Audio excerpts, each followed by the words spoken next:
Ciudad General Pico y en otros lugares hace mucho más frío.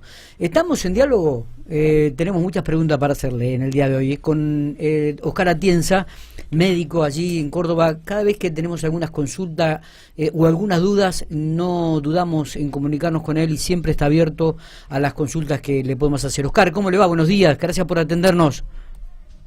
Hola, buen día, gracias por la comunicación, siempre un gusto charlar con ustedes. Es verdad, hace rato, desde la época de pandemia, de COVID, que pudimos establecer los primeros diálogos y no hemos cortado esta comunicación que habitualmente hacemos meses tras meses o año tras año. Oscar, a ver, una época que se está viendo, hay muchos chicos con fiebre, engripados, bacterias que andan. ¿A qué se debe esta situación, no? Bueno, siempre en esta época que empieza la llegada del frío, comienzan a aparecer, a recircular las enfermedades de tipo respiratoria, las gripales. No solo las relacionadas con la gripe A, gripe B, sino también virus sincitial respiratorio, COVID, hay mucho COVID. Les diría que la prevalencia de todas ellas, de todas las enfermedades de tipo gripales, es la del COVID en este momento. Sigue estando presente, lo que pasa es que ya no vemos los cuadros que teníamos antes, que eran cuadros mucho más graves, porque la vacuna hizo lo suyo. La verdad es que no solo la vacuna, sino que hemos tenido también varios contagios reiterados cada uno de nosotros, y eso hace que tengamos una buena carga de anticuerpos. Así que lo que estamos viendo es eso, es un fenómeno que incluso yo lo dije, que íbamos a tenerlo presente por allá por el mes de febrero. ¿Por qué?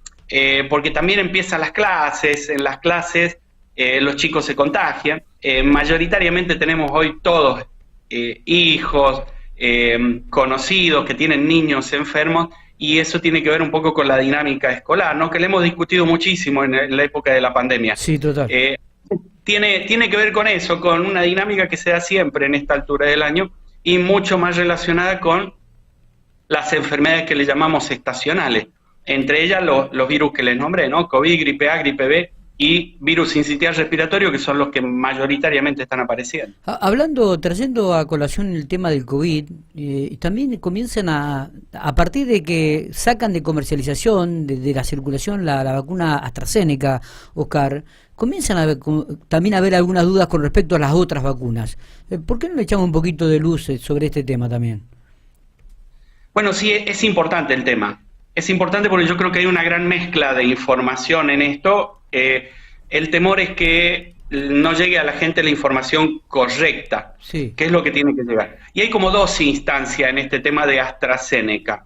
Hay un juicio en Reino Unido que empezó en el año 2021 con la aparición de algunos casos de trombosis, ¿no? El síndrome de trombosis trombocitopénica, que se llama, que es el principal síndrome por el cual conocimos al COVID. Al COVID en un inicio, recuerden, lo conocíamos por las trombosis que generaba, ¿no? Y a partir de allí era la duda si era una enfermedad de tipo trombótico, una enfermedad de tipo inflamatoria, pero el COVID era el mayor productor de trombosis. El otro síndrome que produce frecuentemente el COVID es el síndrome de Guillain-Barré. ¿Por qué conocíamos al COVID? Por la gente que estaba sin fuerzas, decaída, no se podía levantar de la cama. Bueno, esos son síndromes de Guillain-Barré en mayor o menor medida. Ambos, tanto la trombosis como el Guillain-Barré, se producen por una respuesta exagerada del cuerpo ante un virus o agente extraño, dentro de los cuales incluimos las vacunas. Digo, los dos principales síndromes que producen todas las vacunas, absolutamente todas, en mayor o menor porcentaje, es el TTS o el síndrome de trombosis trombocitopénica y el Guillain-Barré. Hay algunas que lo producen en mayor cantidad y otras en menor. Por ejemplo, AstraZeneca, o en promedio, todas las vacunas producen 3 casos de Guillain-Barré cada 10 millones de personas. Es decir, más o menos cada 3,5 millones de personas se produce un síndrome de este tipo. Eso por un lado, digo, ya sabemos que cualquier vacuna, las que se van a descubrir a futuro, todas las vacunas que vengan a futuro van a producir esto. ¿Por qué? Porque en realidad es el cuerpo el que reacciona en demasía y termina produciendo estos dos fenómenos. Por lo que la vacuna, por ejemplo, AstraZeneca sigue siendo recomendada. Ha salvado muchísimas vidas, se dicen que más o menos ha salvado unas 6 millones de vidas. La OMS sigue recomendándola. Ahora, ahí se produce el otro hecho que digo, y primero voy a cerrar con el anterior, este tema de que la vacuna de AstraZeneca produce trombosis.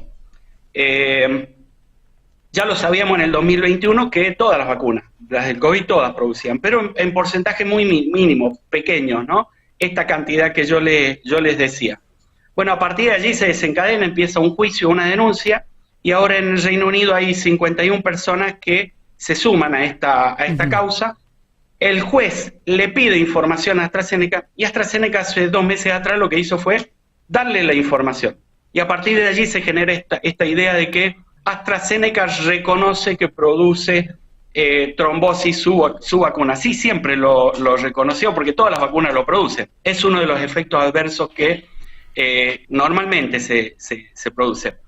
Y el otro fenómeno es el 5 de marzo, AstraZeneca y la mayor cantidad casi todas las vacunas del COVID, los laboratorios que producen las vacunas de COVID, pero puntualmente AstraZeneca el 5 de marzo lo que pide es dejar de producir para mantener un stock alto de vacunas de COVID porque ya no hay demanda. Es decir, hasta hace un año atrás eran 182 países los que demandaban AstraZeneca, ya no las piden más.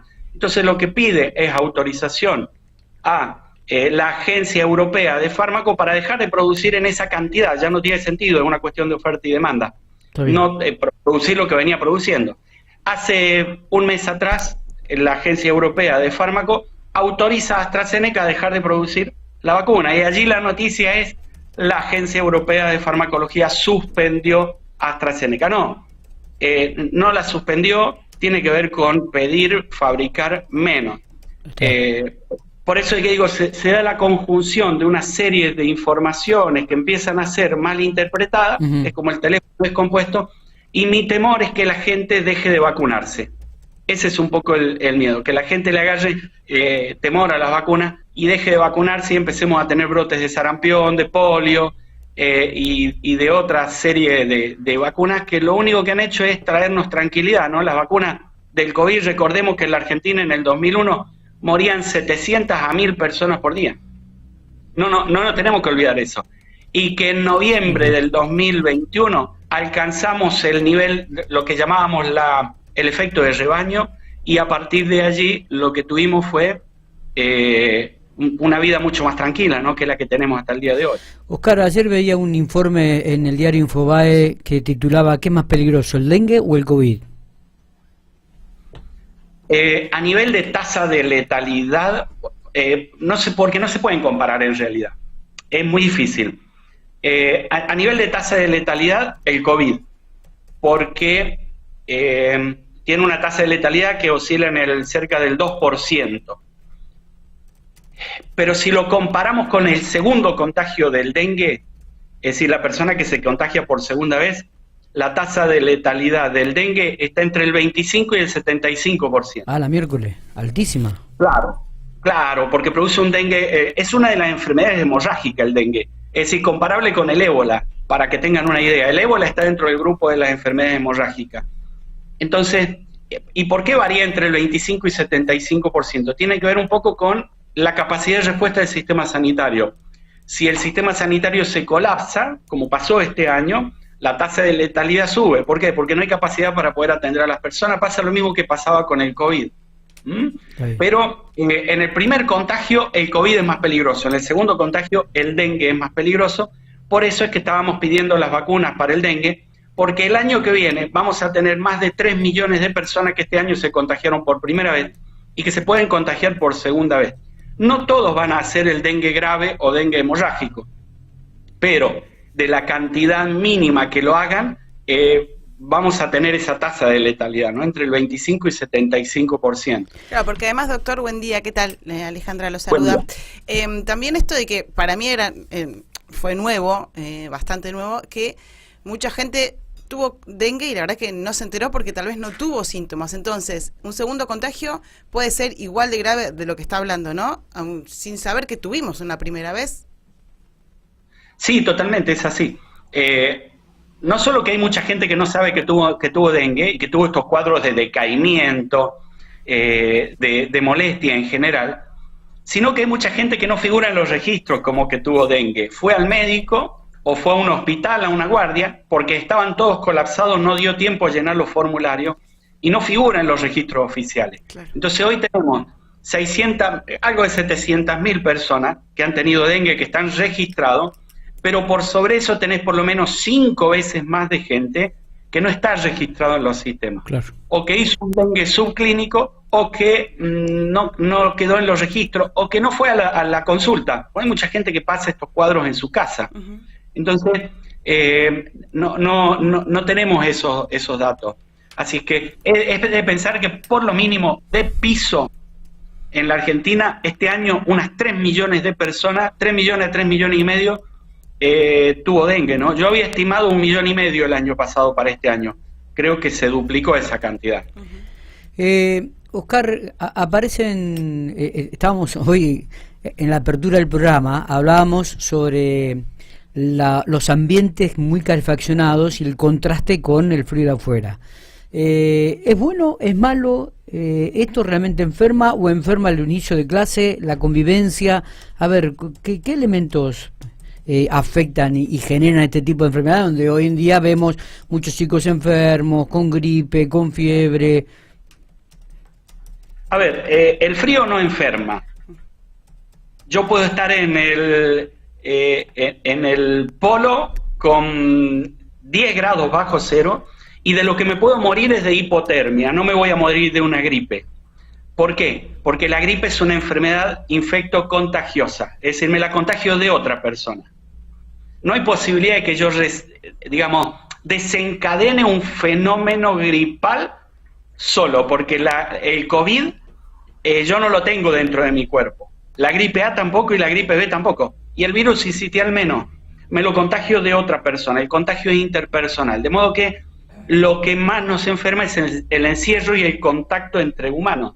Cuando yo tengo los ambientes cerrados, ¿por qué? Porque hace frío casualmente, y estoy con algún tipo de enfermedad de tipo respiratoria que me la contagié de otra persona, lo que voy a hacer en ese ambiente cerrado es contagiar a los demás. Es decir, el frío por sí no enferma. ¿Qué es lo que puede producir? Y una pequeña molestia de garganta. ¿Por qué? Porque me reseca un poco más la mucosa y no pasa de ahí. No hay modo de que yo desarrolle un cuadro de neumonía si no es por el contagio de otra persona.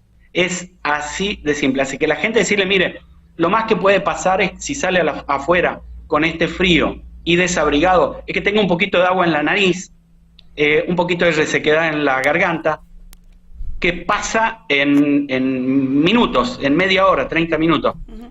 Así que lo que más le diría que tiene que ver con el contagio en esta época es el encierro, más que nada en ese tema. O sea que hay que ventilar las casas como hacían nuestras madres antes, ¿no? Que abrían todas las ventanas en pleno invierno y entraba el frío. Era un conocimiento popular que era sabio, ¿no? Porque no sabían por qué, pero ellas sabían que tenían que ventilar porque adentro es como que habían dando vuelta ahí gérmenes, sí, y enfermedades que eran contagiosas, se conocía eso, así que hay que ventilar, sí. Porque aparte pensamos en ambientes, digo, las escuelas, estamos hablando de esto, nuestros hijos están como todos, tienen algo ahora en este momento, y no porque han pasado frío, sino justamente por esto que usted dice, ¿no? Y la importancia de que las escuelas, instituciones hagan lo mismo. Además de una limpieza exhaustiva, esto de abrir, ventilar, porque hay muchos chicos todos juntos. Claro, bueno, pero es que la escuela, yo lo hablé con ustedes en varias oportunidades, la escuela es la gran dinamizadora de este tipo de enfermedades, sí, porque es el punto al que concurren el 40% de la ciudadanía, uh-huh, y no solo una vez, concurre 2 veces, van a llevar al chico y a traerlo al chico, pero además dejan el chico ahí 5 o 6 horas, que convive con otros chicos que están enfermos, y en lugares cerrados. Así es que esos son los lugares que generan gran cantidad de casos. Las escuelas tendrían que tener ventilaciones, es decir, algún extractor de aire, aunque sea pequeño, chiquito, que haga circular el aire y que haga caer la carga viral que hay en los ambientes, que es lo que termina contagiando a los niños, ¿no? Pero todos conocemos hoy niños que están enfermos, todos, y a partir de allí se contagia el núcleo familiar. Oscar, un gusto como siempre, charlar con usted, siempre muy didáctico, sí, explica todos los detalles, lo vamos a volver a convocar seguramente en un corto plazo. Así que abrazo grande y gracias por estos minutos. Gracias a ustedes por la comunicación, un gusto siempre.